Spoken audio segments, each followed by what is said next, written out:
Hi, today I'm here with Carol Landau, a clinical professor of psychiatry and human behavior at Brown University School of Medicine, and the author of a newly released book, Mood Prep 101, A Parent's Guide to Preventing Depression and Anxiety in College-Bound Teens. So timely. There's certainly a lot of conversation going on about high school kids and college-age kids and a rise in anxiety and depression. So can you tell us what you're seeing now? Well, before COVID, we knew that there were epidemic levels of anxiety and depression in young people, let's say adolescents, early 20s. So let's say about 13% were actually diagnosed with clinical depression. And if you look at anxiety as a group, really closer to 40%. Then came COVID. So the most recent research suggests that at least 40% of teens are struggling severely with anxiety and depression. And at what point when you would recommend that they go reach out to a professional pediatrician, psychologist? Right. Great question. I think we use words in different ways. So usually when someone says I'm anxious or I'm depressed, they're talking about a mood state. And then they might have more symptoms, let's say sadness, irritability, crying. And then if you get over here where you have interfering with functioning for more than 2 weeks at a time, and they seem quite impaired, then you're now looking at a possible depression or an anxiety disorder, which would require professional treatment. Either go to your pediatrician or talk to a mental health professional. Okay, so we are going to move on with a discussion about people who aren't in that category and are more in the way we use the language of anxiety and depression in our everyday lives. Mm-hmm. So first of all, you talk about mood prep. I love the word. It's even in the title of your new book. What do you mean by mood prep? Well, I've been treating college students and high school students for many years. And somewhere along the line, especially with college students, I thought, maybe we should go back. What are some of these students lacking in terms of the skills that would help them in development, whether it's college or a job? And it occurred to me that a few things are pretty common. And one of the big ones is actually called distress tolerance, something we could all use now, in that so many parents who are trying hard rush in to either solve the problem or worse, sort of invalidate a feeling, saying, oh, that's not so bad. That's not so bad. And what you want to do is both validate the feelings of your child, but also allow them to experience them enough to give them the message, time will pass. Most of these feelings are temporary and you want to try and breathe through it, or distraction. And kids actually are great at distraction once you tell them about it. So anything to get away from that ruminative feeling, music, dance, breathing. I'm a big fan of meditation for all ages. And those are things that even right now in this terrible time we can use. So you actually identified 7 factors. One of them was distress tolerance. Mm-hmm. And I loved that phrase. And I was thinking to myself, I'm not sure I'm so good at it. So how can I guide my teenager if I'm not really that great?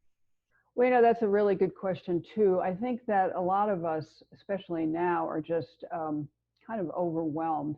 I think one thing we can do that we forget about is have an authentic conversation, especially with teens, because they can see through hypocrisy or minimizing so well. So I think to say, yeah, these are really tough times. I'm not sure I'm great about it, but here are some things we can work on together. The other thing, I have a chapter in the book on self-reflection. We all have blind spots, we all have triggers, and it's best if we know those to try and work on them ourselves. But there's no problem with really sharing. But I do think those 2 factors of either too much problem solving or anything that could be heard as invalidating or things we want to avoid. So comparing it to other worse situations is probably not the best thing. Right. I saw that firsthand. Okay. So, let's go through the other 6. So strong family foundation. This probably is my most important message, that all of us need to value the power of a family, either negative or we hope positive, which is no matter what happens. One of the grandfathers of stress management said, human beings can endure a lot as long as they're not alone. And your family is the foundation and can make you feel safe and secure and say, yeah, this is a terrible time, but we're going to do it together. And we've got your back. The article I read that you wrote about Strong Family Foundation also is very clear that family can look a lot of different ways. I think it's really important to acknowledge that the family is no longer two heterosexual parents with 2.1 children. It's not like that anymore. There may be divorce in the family. Certainly with the LGBTQ community, you have different models of family. The most important thing is commitment for the long term. And again, this feeling that we have your back. So a family constellation can be different for each individual. Thanks. Okay, so you talk about positive framing. So what does that mean? Mm-hmm. Positive framing would be good for this situation. For example, I talk to a lot of families now who are just completely overwhelmed by these different models of schools, whether it's high school or college. And so let's say high school, I have found some families that said, well, virtual learning isn't so bad because we can provide you the support and you'll learn a little more independence before you need to go on. Similarly with college, yeah, this is not a great way to start college for sure, but this is going to be a great opportunity and you've worked for this so hard that I know when things get back up and running, you'll be fine. How does that kind of balance with this idea of being empathic, like not being dismissive? So we've got on the one hand, like things are going to be okay, or some type of language like that. I know that you're going to have the skills to manage, but also this really sucks. I think it's kind of one after the other, that validation is the most important thing. And I think one of the exercises we can use is, let's say Mary says, oh, I'm just feeling so down. You could say, so you're feeling sad, and have you thought about what that might mean? And you go back and forth until Mary says, yeah, that's it. That precise thing is it. And that's a sign of empathy. And then after you have that, and knowing, I think it's really important, if you know your child's strengths and weaknesses, to say, okay, I know you're sad now, but I know too that when you had someone break up with you in the past or a girlfriend and you struggled, I know that you came through it. So it's a combination. It certainly shouldn't ever be rushing in to go there first. That's not a good idea. Okay, so number 4, build family communication skills.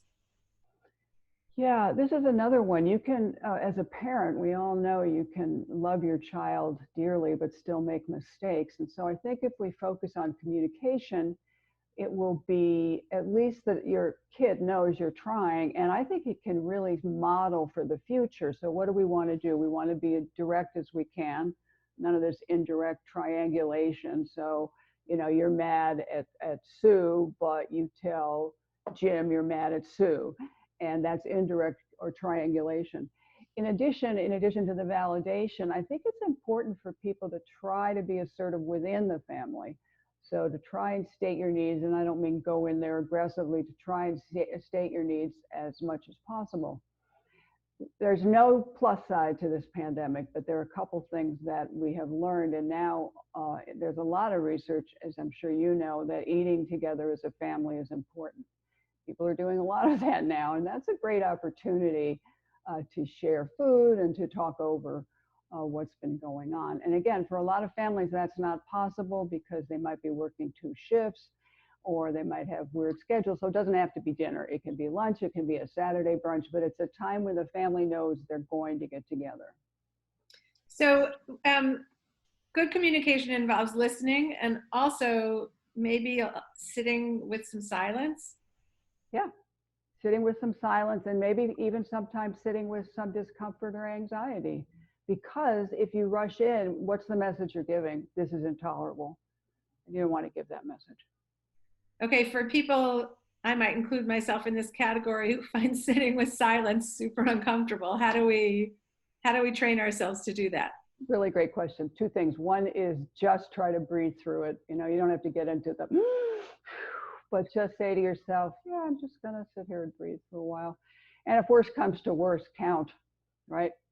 2001, 2002. And that's also good for impulse control. That's really good for impulse control. All right, so now we've just talked about having family communication, and now we have to talk about how each stage it's likely going to change. So, you've just gotten really good at the middle school communication, and then your kid enters high school and it changes, and college and it changes all over again. That's so interesting. I know I always felt, okay, I just mastered, sixth grade, and now all of a sudden it's almost high school time. And so you feel that they're always a jump ahead of you. But I think that these skills that we've talked about are foundational and they can always be used. But I think too, actually just educating yourself that, yeah, an adolescent is not going to want to see you so much. Starting in middle school, really, you want to get dropped off 5 blocks from wherever they're going. And also to know that, for example, in typical college days, they may not call home a lot. And, that's okay. You'll hear from them if there's a problem. So I think kind of educating yourself how children need a little more independence as they get older, and also remembering you're the expert. You know this child and you can sort of see them within the context of the change. Is it okay for parents to ask their kids to, like, for their own peace of mind, like, can we have a once a week check-in or something like that? I think that's fine. I think that especially now, again, you can say, look, I hope you'll be busy. You don't really want to do much with us, but it would mean a lot to me. It would make me feel reassured to hear from you once a week. So number 6, let your child explore their interests. Yes, this is related to 2 things, passion and self-efficacy. I think if your child is fortunate to feel passionately about something or love something, art, music, sports, you not only nurture that, but that's a way to validate, wow, you're really getting really good at this. And then they feel they can do this and they can take that feeling, I can do this, and apply it to other areas. And I think it's really important because so many times in high school especially, there's too much resume building. Oh yeah, go volunteer at this, go do that. But really you want them to follow what their interests are to the extent that they can. Okay, here's the last one and the hardest one. Number 7, take care of yourself. Yes, this is self-compassion. And in the book I write, there will be no blame here. We want to reflect on what we've done and how we can be better. But I think we need to give ourselves a break, especially with a lot of the perfectionistic tendencies that many of us have. And so we need to take care of ourselves, whether it's talking to a friend, our partner, finding our own interests that will make us feel better. But I think, I think it was Alison Gopnik who wrote, once parenting became a verb, we were in trouble. We're doing the best we can. Dr. Carol Landau, thank you so much for being here with us. And everybody, Dr. Carol Landau is the author of Mood Prep 101, A Parent's Guide to Preventing Depression and Anxiety in College-Bound Teens. Thank you. Thank you.